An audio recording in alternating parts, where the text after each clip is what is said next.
Sa lahat po ng nagpaabot sa atin, no, magandang umaga po sa inyong lahat. Nandito si kaibigan. Sa lahat po ng nasasabik po kay Tatay Digong. Tungkol po ito kay Tatay Digong, guys. Marami po talagang nagpaabot sa atin. Kasi si Tatay Digong po daw ay makakauwi na. Kung hindi po ba ito peak, kaya nandito si kaibigan. Kaibigan, si Tatay Digong po ba makakauwi man daw? Guys, natuwa si kaibigan, guys. Sana po na hindi po ito peak. Basta ang nakita po ng ating kaibigan ngayon, guys, si Tatay Digong kailangan talaga na maging matatag po siya doon. At saka sana po ay malusog pa rin ang kanyang pangangatawan. Kasi yun po talaga ang nakakatakot po talaga. Kasi matanda na po si Tatay Digong sa stress po, kaibigan. Sa lahat po ng mga nagpaabot sa amin, no, huwag po tayo agad maniniwala, ha. Kasi sabi ng ating kaibigan, no, wala po siyang nakita na yun po ang nakita ninyo ngayon sa balita. Huwag po tayo agad-agad muna na maniniwala. Kasi sabi ng ating kaibigan, kadalasan ngayon ay yung mga tao na mga content creator, ito na po ang ginagawa po nila. Kahit po ay fake news ay ipinapaabot na ngayon sa inyo para lang mag-viral at kumita po sila sa social media, no, kaibigan. Pero ikaw ang tatanungin ko, kaibigan, may pag-asa po ba talaga? Oo nga, huwag talaga kayong mawala ng pag-asa. Sa lahat po ng mga supporters ng mga Duterte, ha, huwag po kayong mawala ng pag-asa na si Tatay Digong ay makakaalis po doon na buhay. Kaya lang si kaibigan ay nagpaabot ngayon na kailangan na talaga kung ano man po ang mga nakikita ninyo sa mga video na tungkol po sa mga Duterte. Huwag po tayo agad-agad maniniwala, lalo na sa pagpapabagsak, no? Pagpapabagsak sa mga Duterte. Huwag po tayo agad maniwala kasi napakarami talaga ngayon po ang gumagawa po ng mga fake news din, dahil po para ay masiraan po yung mga Duterte. Hindi po talaga maganda ito. At saka yung mga supporters ng mga Marcos, wag po sana na ganyan po. At saka yung mga supporters ng mga Duterte, wag po natin po na puro na lang din po tayo paninira. Pabayaan po natin hanggat dumaan ang ilang taon po ang pamumuno ni BBM. Wala talagang maibubunga talaga ang protesta ngayon kung kayo-kayo lang po. Kasi nakakaawa, naawa si kaibigan sa inyo, eh. Oo nga, kaibigan. Oo. Nagbabala si kaibigan ngayon, guys, na wag na lang kayo magprotesta kasi wala pa rin pagbabago yan.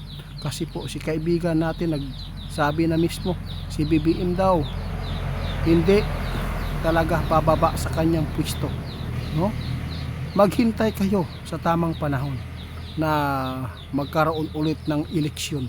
Kasi alam po ninyo, guys, kung magpapatuloy kayo sa 2027, nakikita ng ating kaibigan na hindi maganda kung magpapatuloy yung protesta. Kasi po pwede pong gawin po daw yan na martial law at hindi na mag-eleksyon sa 2028. Kaya magpaabot talaga po pila ka years.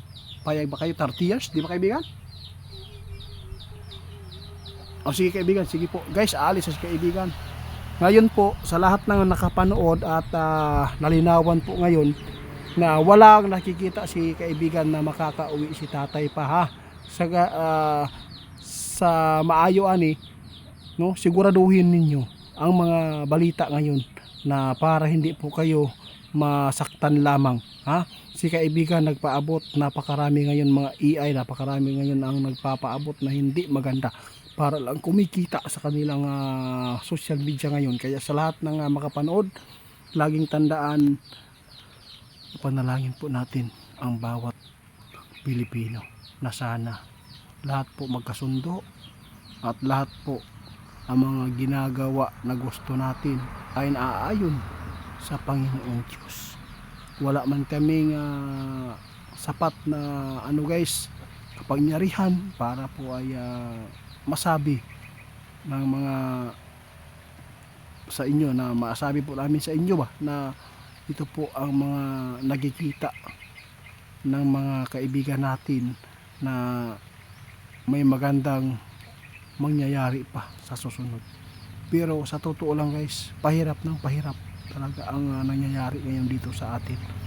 Kaya lagi po natin tandaan, hindi tayo mawala ng pag-asa hanggat may Diyos tayo. Sa lahat ng mga may problemang malaki, no? Huwag po kayong bibigay. Hanggat buhay tayo, may pag-asa tayo. Kahit anuman mangyari sa mundong ito, puro man kasamaan, basta huwag lang po tayo magpahawa. Kaya salamat po sa inyo guys. Sana maintindihan po ninyo ang mga babala na ipinapaabot ng mga kaibigan ko. Tandaan po ninyo ang sinabi ng ating kaibigan na huwag talaga tayo agad maniwala ngayon sa social media tungkol po sa mga paninira sa bawat isa, no? Para hindi po makapagbigay ng mas lalo pang kaguluhan. Kaya salamat. Nakikita man ninyo ang aming malasakit dahil po ito po ang gusto ng ating kaibigan na makabawi din sila sa kanilang mga ginagawa noon. Kaya salamat po.